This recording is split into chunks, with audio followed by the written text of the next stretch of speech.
welcome back everybody to another Big Bad Review. I'm Cam of the Big Bad Beetle Bros and Stronger Than Before, a Power Rangers Zeo podcast. And doing another collection, spotlight, snapshot, review, whatever you want to call it, where I dive into something that I've already got in my collection. It's not an unboxing, not something new. And just give you guys a little bit of a review and a look at it, at least the version that I have, and with the accessories and all that jazz that I have. Kind of a as-is, run-of-the-mill review of what I have in front of me. And today we're going to be looking at the Season 1, 1996 Big Bad Beetleborgs Beetle Battle Base.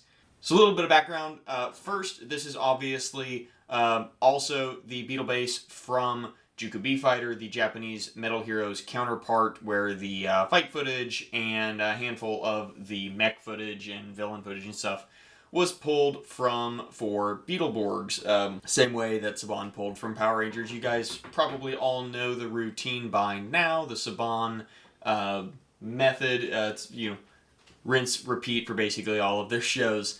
And this, in B-Fighter, would have been the base of operations for, it's the power chamber, it's the command center, it's all that stuff for B-Fighter, for their organization, as they combated villains and monsters and all that jazz.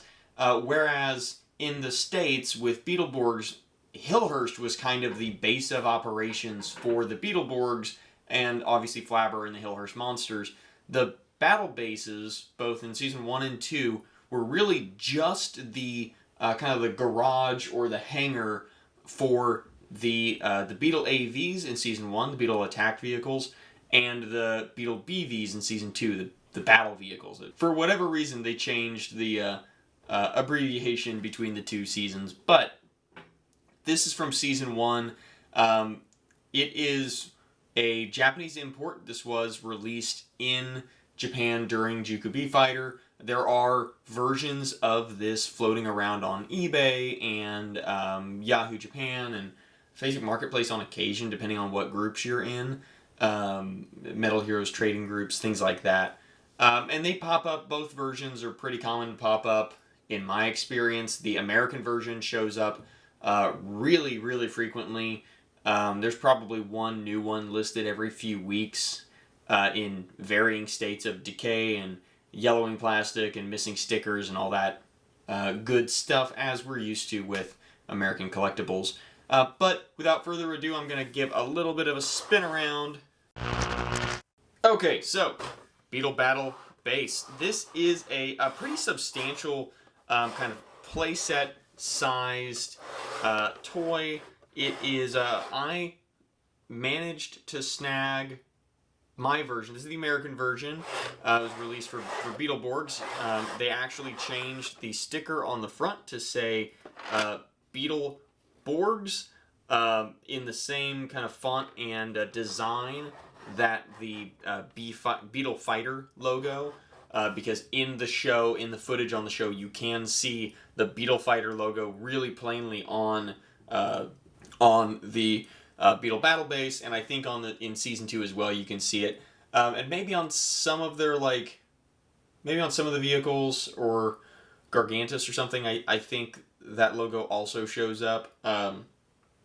It's not crazy prevalent on a bunch of stuff. It's kind of like the Zyuranger Z that shows up on a lot of Power Rangers, the original first season Mighty Morphin stuff, because that was like the logo, and they kind of play with it in different ways in the show.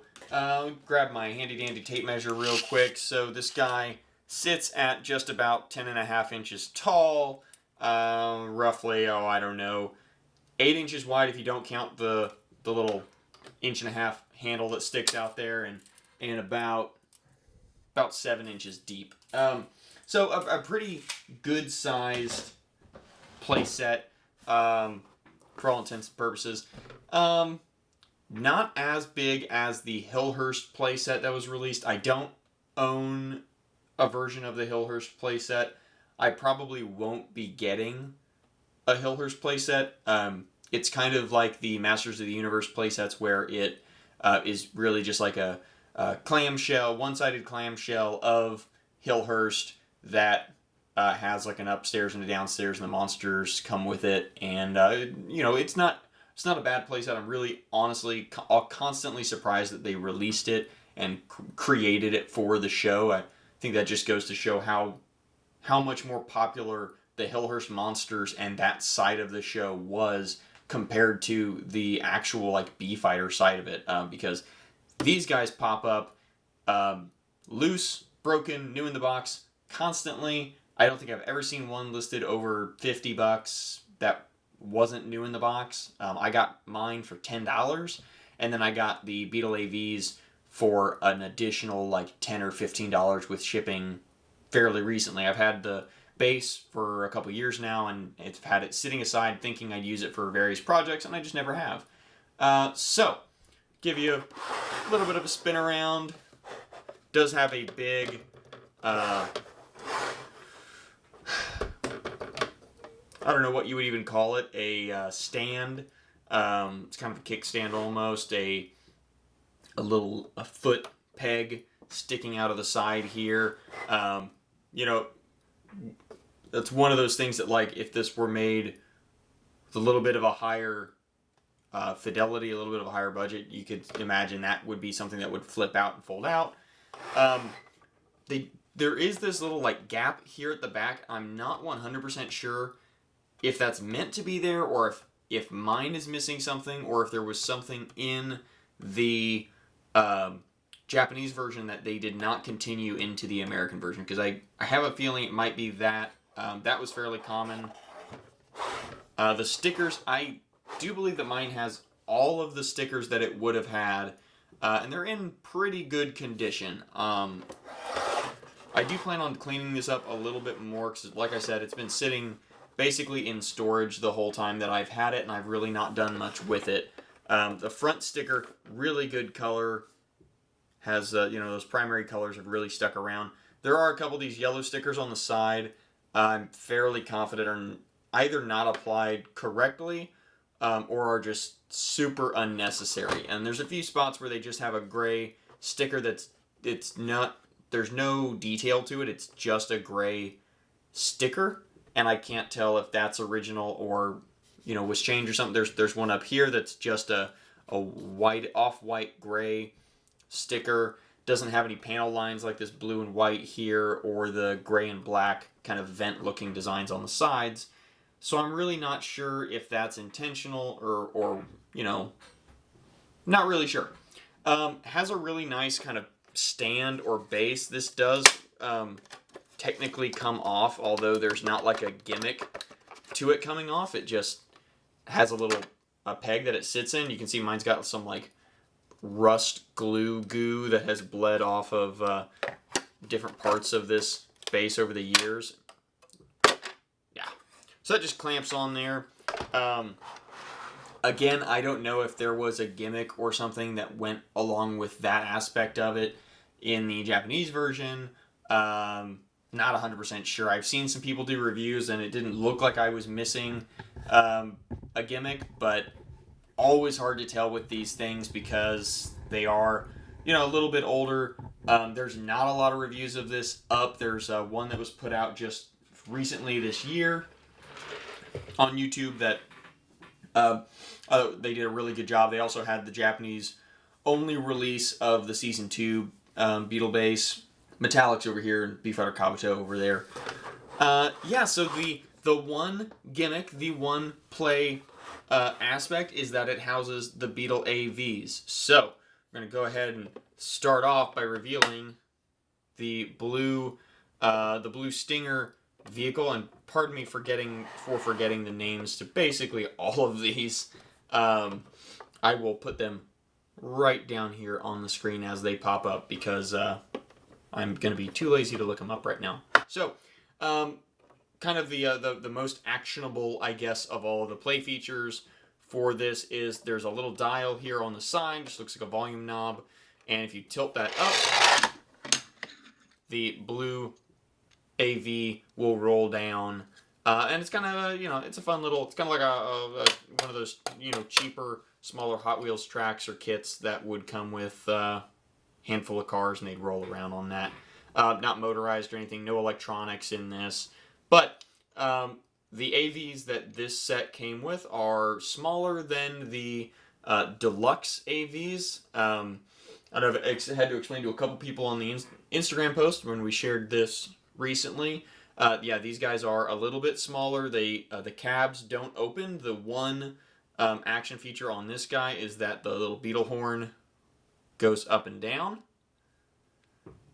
And the wheels they're not rubber wheels, they're just plastic wheels, and they do move. They don't have separate tires on them or anything. They're solid plastic, just like a Hot Wheels car basically. No die-cast on these guys. I don't know if the Japanese versions might have had any die-cast. They do feel a little hefty. They're still pretty solid plastic, which is nice. And mine does not have a lot of chrome peel, luckily, and I think that comes across on camera pretty well too. A lot of these you'll see that basically the chrome has just stripped off, especially the beetle horn, just because that's a part that gets touched and played with a lot.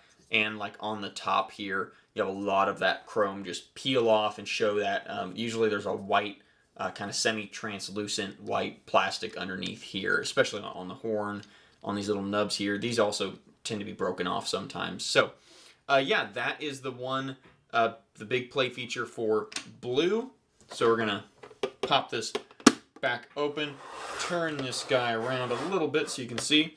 There is a little blue kind of a peg up here that just clips this door in place.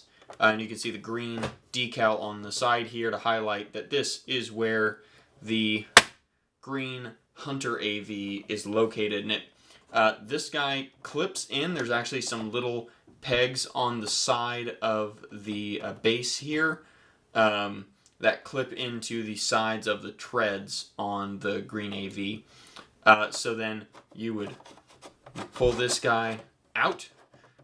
That just slides in. It's not even really on a track, I don't think. I'm not taking it apart to look at it, but it just slides out and bends down a little bit. Mine does tend to pop out on one side, and I don't know if that's because it's got like a busted peg or if it's just a little loose. I think it's just a little loose.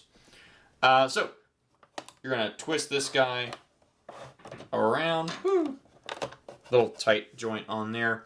And then sadly, just because of the way that he clips in, because he sits, clamshelled up there, you can't really roll him down, but you can unclip him off of there, and he kind of sort of rolls down. So this is the Green Hunter AV. Again, a little bit smaller than the deluxe version. And there's also, I don't know if they were both released in the US, but there are even larger, like I think 12 or 14 inch long versions of the green and blue AVs that were remote control, basically remote control cars. I think they might have been wired remote controlled cars instead of wireless, if I remember right. They show up every now and then on eBay and Mandarake. They're very expensive, so I've not snagged one. I greatly want to, because the idea of being able to drive one of these Beetle AVs around and like have my cat chase it or something, that really seems fun. Maybe some fun potential for some videos or something like that with that. But this is the green AV. My green one has a little bit more chipping on the chrome than blue, and the little play feature, action feature, is that the mandibles open and close, and they actually are kind of in sync together like scissors. So if you try to just open one, it really doesn't want to. You do have to open them together in order to get it to work right and smoothly. And then it has kind of a turret feature where it can spin around 360, kind of ratchets at like 45-degree sections. So it does like a half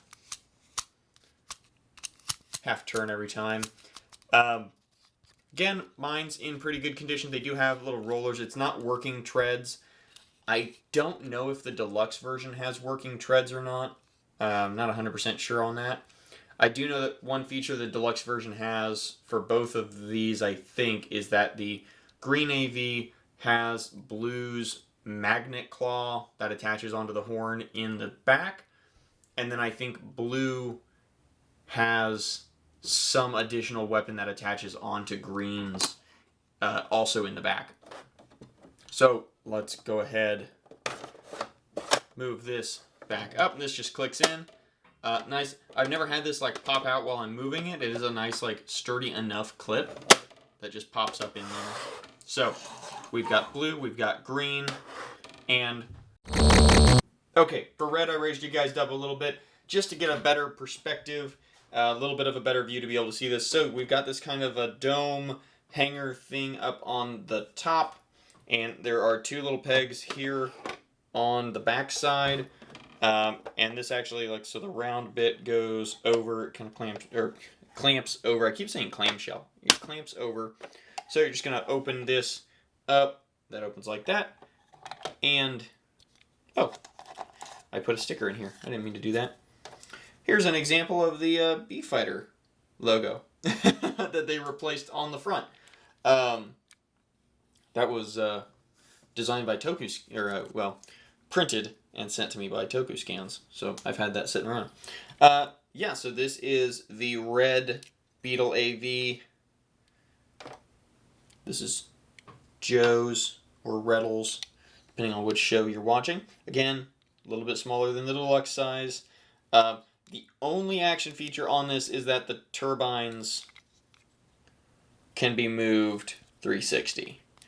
That's it. So you can kind of have it stored, I guess, with them facing down, so it have vertical takeoff, and then flip them over so that it can fly off and chase some Magnabore jet fighters. Some pretty nice chrome detail on the tail here with another little kind of a rotor fan. It's only got it on one side. It's got chrome detail on this side, on the driver's side, I guess, in the U.S. on the left-hand side, and then nothing on the other side there. The chrome on this one I think is the best of all of them of mine, except there is some like dirt or almost looks like battery acid. There's just some like gunk built up. Oh, it's just like a dust. Okay. Yeah, it's starting to come out. Yeah, there's just some like, I've got some grime built up in mine, but I think that's just probably from wherever it was stored from the previous owner. Yeah. This is it does have wheels. Super duper simple wheels. You can see that's just a plastic wheel pegged onto the plastic body here. And then same down here, it's just a solid axle wheel on there. So nothing too complicated, nothing too impressive engineering wise, but pretty neat all together. There is no like raising and lowering mechanism. This doesn't like pop out. It doesn't clamp onto anywhere. There's nowhere for it, like once you raise it up, you can just set it up there. There's nowhere for it to like display. It's my understanding that on the Season 2 version, there is a clip that actually clicks this into place on the top of the Season 2 base.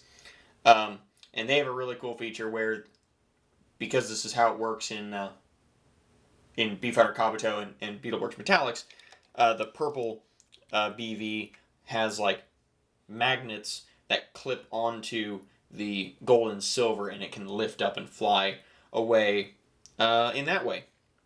There's a sticker on the inside in here, which I think is kind of cool. Mine has some like, looks like maybe some water damage on there, or some kind of moisture damage. It's got a little bit of a stain. Just kind of a ring around the outside. I've never seen any reproduction labels made for this set. Again, I think this is one of the more obscure like Saban Toku toys to have. I've not seen a lot of people who aren't dedicated Beetleborgs or Bee Fighter fans owning this, let alone trying to clean it up or restore it or do anything with it like that. I'd like to have a kind of a dedicated shelf for this, hopefully in the near future, to put it up on display, showcase it. I'm trying to think of a cool way to do that. And then I do have plans for this, hopefully in the future, to be displayed with a scale model, kind of an HO scale model of Hillhurst that I'm slowly working on. It's a long time coming, and I've had the pieces for a long time. But that my goal is to have a scale model of Hillhurst that scales well with this, and then maybe it's something that I can take to cons to display, or just have something in my office to kind of show off and take some videos of and things like that. But let's snap back to a more comfortable position.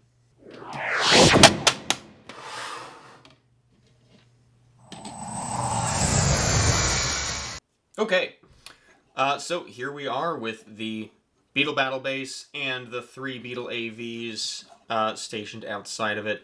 And yeah, this is a fun little set. Like I said, there's really not a ton going on with it. It's not very complex. It is pretty much just a chunk of plastic with 3 or 4 moving parts, and then the 3 AVs can be stored inside. I think if this was a little bit bigger and it could store the deluxe AVs, that would have gone a long way in playability, just because the deluxe versions, they're only a little bit bigger. They're maybe 5% larger. They're not significantly bigger, if I remember right. I did have a couple of them when I was younger. And the scale difference basically is, for example, this is actually from the remaster, the recent one, but I did the same size. These Beetleborg B-Fighter figurines that go into the Beetle Bonder, they would fit into the driver's seat of the deluxe Beetle AVs. So you can kind of picture maybe a 10% larger Beetle AV, and these sit. That's why those figurines have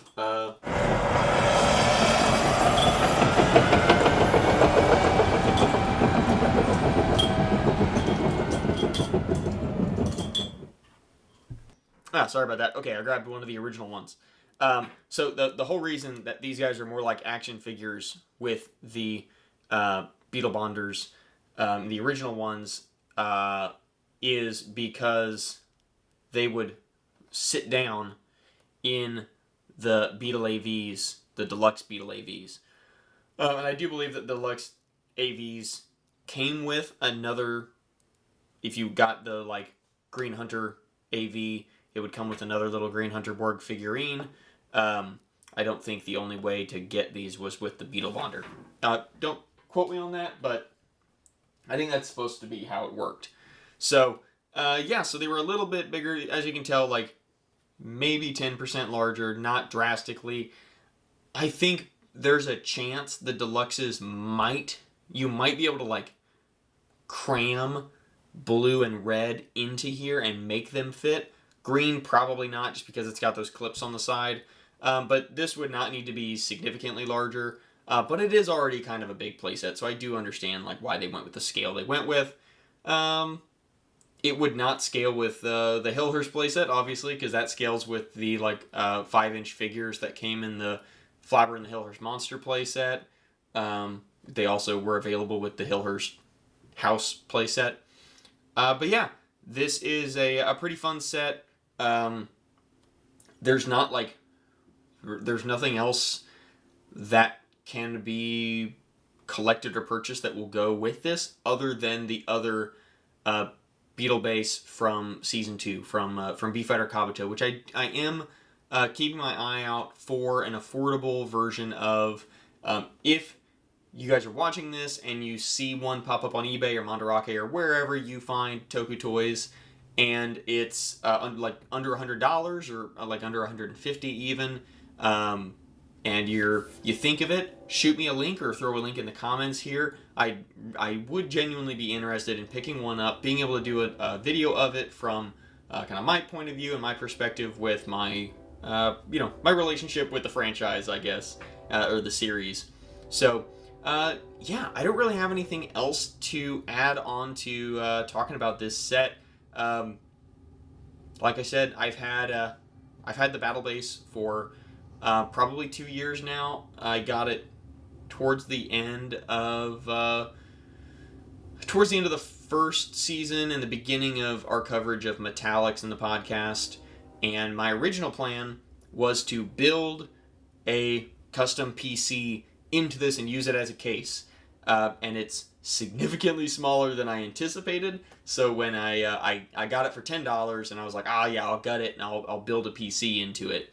And my idea was I'd pop this open and there would be my USB ports or whatnot, have HDMI and all that stuff coming out the back, and maybe some other stuff coming out of here. But I would keep a lot of this stuff usable and be able to plug things into it, plug my accessories and whatnot into my recording equipment. I decided not to do that because the PC I would be able to build in this would not be significant for what I try to do with recording. So wasn't going to be worth it. Going to be way more of a hassle. I'd basically end up rebuilding this whole thing. If I were to do that, I think I would probably have to scratch build a case in the shape of the base. Which help. If I ever do build a custom PC, that might be something that I would do. But we're a long ways from there. As it stands, my plan is to basically clean this up, maybe repaint it, maybe make or try to find someone who can make new, more show-accurate decals for it, or I may just hand paint the whole thing, throw this sticker on here instead of what's on there now, or 3D print a B-Fighter decal for it. Who knows? But yeah, my plan is to clean it up, make it look a little bit more show-accurate, and hopefully display it with an HO scale or thereabouts. I'd say these are roughly HO scale. Hillhurst mansion, which, it'd be a fun project. It is not high on my project priority list right now, but it is what it is. Hopefully I can knock something like that out in the near future, and maybe if we start going to cons with the Project Louder guys, that would be something to take and have on display for everybody to take a gander at, and y'all could maybe get a chance to see it if we're in your area. So, with that, I have been Cam of the Big Bad Beetle Bros and Stronger Than Before at Power Rangers Zeo Rewatch podcast. You can find me and everything that I do over at projectlouder.net. All the podcasts and blog posts for anything that I'm working on are going to be there. You can also find Beetle Bros at Beetle Bros Pod on Twitter and Big Bad Beetle Bros on Instagram and Facebook. And you can find Stronger Than Before at Stronger Than Before Podcast on Facebook, Instagram, and then wherever fine pods are casted, you should be able to find both of those shows. That's all I've got going. So thank you guys so much for tuning in this weekend. I'll see you next time.